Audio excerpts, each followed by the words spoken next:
Sebelumnya, Assalamualaikum warahmatullahi wabarakatuh. Bagaimana nih kabarnya teman-teman?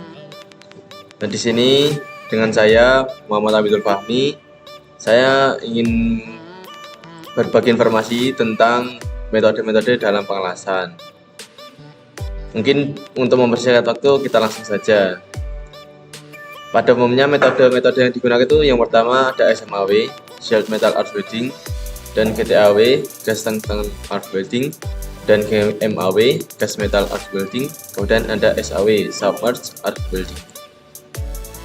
Yang pertama kita membahas tentang SMAW, apa itu atau disebut dengan Shared Metal Arc Welding. Nah, las SMAW ini atau bisa disebut dengan las elektroda terbungkus karena menggunakan elektroda yang terbungkus flux untuk melindungi buffer listrik dan logam cair dari udara atmosfer. Flux ini akan meleleh dan membentuk terak yang nantinya untuk melindungi logam cair dari kontaminasi udara. SMAW banyak digunakan karena mudah digunakan dan dapat digunakan pada berbagai jenis logam. Untuk kelebihannya sendiri, yaitu yang pertama portable, karena alatnya yang relatif kecil, maka mudah dan fleksibel apabila harus berganti-ganti tempat maupun dipindahkan ke tempat yang lain. Dan yang kedua, relatif tidak terpengaruh pada kondisi lingkungan, jadi cocok untuk pekerjaan di luar ruangan. Dan yang ketiga, biaya operasional relatif lebih murah dibandingkan pengelasan yang lain. Dan yang keempat, cocok untuk mengelas berbagai material, tinggal nanti menyesuaikan jenis elektroda yang digunakan dan ampernya.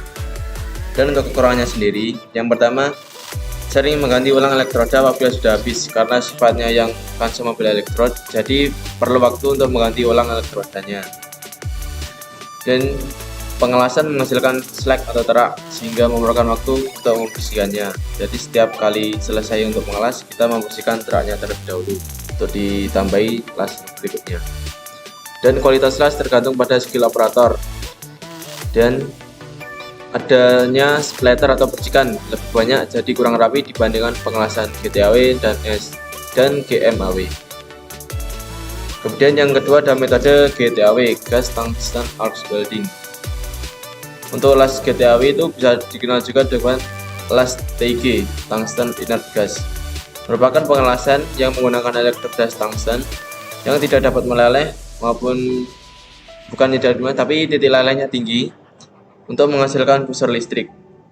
Buffer listrik ini kemudian digunakan untuk melelehkan logam dasar atau logam pengisi jika nantinya diperlukan. GTAW umumnya digunakan pada aplikasi yang memerlukan presisi tinggi dan kualitas las yang sangat baik. Contohnya pada industri aerospace dan otomotif. Untuk kelebihannya sendiri, yang pertama, kualitas hasil las rapi, bersih, presisi, dan tentunya kuat. Dan cocok untuk material yang tipis. Kemudian tidak menghasilkan residu ataupun terak. Kemudian yang keempat, kontrol panas yang lebih baik. Untuk kekurangannya sendiri, yang pertama, proses pengelasan lebih lambat. Kemudian membutuhkan skill operator yang tinggi. Sensitif terhadap kontaminasi. Benda kerja yang dilas harus bebas dari minyak, debu, dan oksidasi akan mendapatkan hasil yang maksimal. Dan yang terakhir, biaya tinggi, membutuhkan gas inert, argon ataupun helium, dan peralatannya yang cukup mahal. Dan yang ketiga ada metode GMAW, Gas Metal Arc Welding. Las GMAW juga dikenal sebagai las MIG, Metal Inert Gas, merupakan pengelasan yang menggunakan kawat elektroda yang terus-menerus diumpankan melalui pistol las. Jadi nanti elektrodanya terus-menerus keluar ketika digunakan. Lalu gas pelindung digunakan untuk melindungi buffer listrik dan logam cair dari udara atmosfer. GMAW umumnya digunakan pada aplikasi yang memerlukan kecepatan las tinggi dan hasil las yang baik, seperti pada industri otomotif maupun konstruksi. Untuk kelebihan pengelasan GMAW, yang pertama kecepatan pengelasan tinggi, cocok untuk produksi massal. Dan kedua mudah dipelajari, lebih otomatis dibanding SMAW maupun GTAW. Kemudian yang ketiga hasil las bersih dengan sedikit splatter atau percikan. Bisa digunakan untuk berbagai ketebalan, tentunya dengan penyesuaian arus dan kecepatan kawat. Dan untuk kekurangannya sendiri, yang pertama sensitif terhadap angin.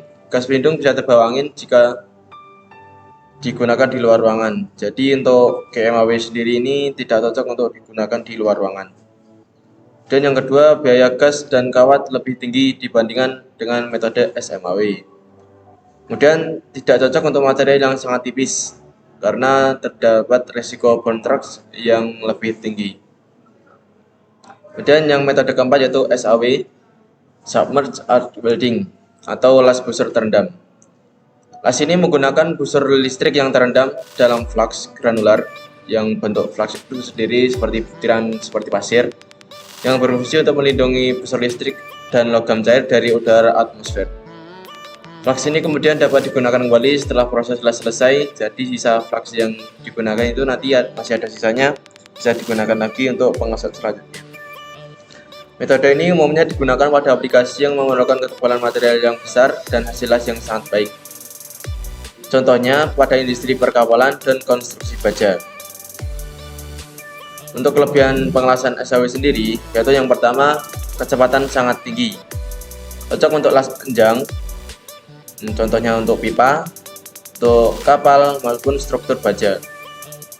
Kemudian yang kedua, kedalaman penetrasi yang dalam, sehingga memberikan kekuatan untuk sambungan yang relatif tebal. Dan yang ketiga, tidak ada radiasi UV karena untuk businya sendiri tertutup oleh flux yang digunakan. Dan yang keempat, hasil las konsisten, cocok untuk menggunakan otomatisasi. Dan yang kelima, sedikitnya spatter ataupun asap.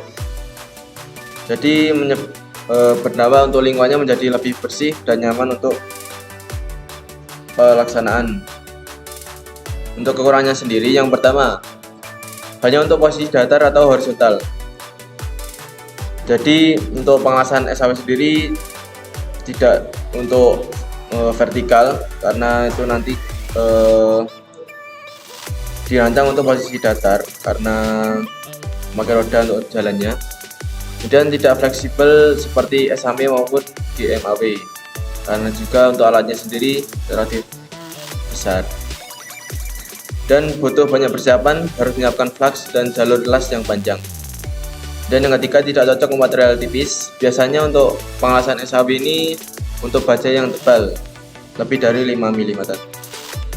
Dan untuk biaya flux dan peralatan cukup tinggi, jadi untuk pengelasan dengan proyek kecil itu tidak disarankan karena akan membebani biayanya. Dari keempat metode tersebut dapat kita simpulkan, yang pertama untuk SMAW, Sheet Metal Arch Welding itu murah, portable, tapi lambat dan butuh skill yang tinggi. Kemudian untuk GTAW, Gas Tungsten Arch Welding, itu memiliki presisi tinggi, tapi lambat dan mahal. Kemudian untuk untuk GMAW, Gas Metal Arch Welding, itu cepat, mudah, tapi sensitif terhadap lingkungan. Kemudian untuk SAW,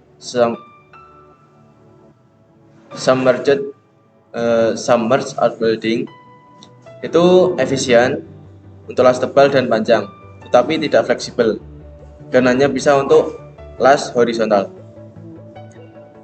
Kemudian untuk pemilihan metode itu tergantung pada material, ketebalan, posisi pengelasan, dan biaya dan kecepatan produksi yang akan dilaksanakan. Kemudian untuk tambahan itu ada sirkuit las busur listrik. Itu ada arus DC maupun arus AC. Pertama untuk pengutupan elektroda arus DC. Ada dua, yaitu yang pertama pengutupan langsung dan pengutupan terbalik. Untuk pengutupan langsung, elektroda dihubungkan pada terminal negatif dan banda kerja pada terminal positif. Pengutupan langsung menghasilkan penembusan yang dangkal karena panas pada benda kerja tidak terlalu tinggi. Berbanding terbalik dengan pengutupan terbalik, elektroda dihubungkan pada terminal positif dan benda kerja pada terminal negatif. Pengutupan terbalik menghasilkan penembusan yang dalam karena sebagian besar panasnya diserap oleh benda kerja. Kemudian yang kedua ada arus AC. Pada sirkuit AC tidak terjadi pengutupan karena arah arus bergantian secara periodik, sehingga panas dibagi merata antara elektroda las dan benda kerja. Jadi untuk penggunaan sirkuitnya nanti bisa disesuaikan dengan pengelasan yang akan dilaksanakan. Nah, mungkin itu saja yang bisa saya sampaikan.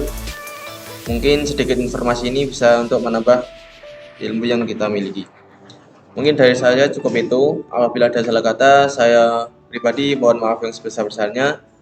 Kurang lebihnya mohon maaf. Wassalamualaikum warahmatullahi wabarakatuh.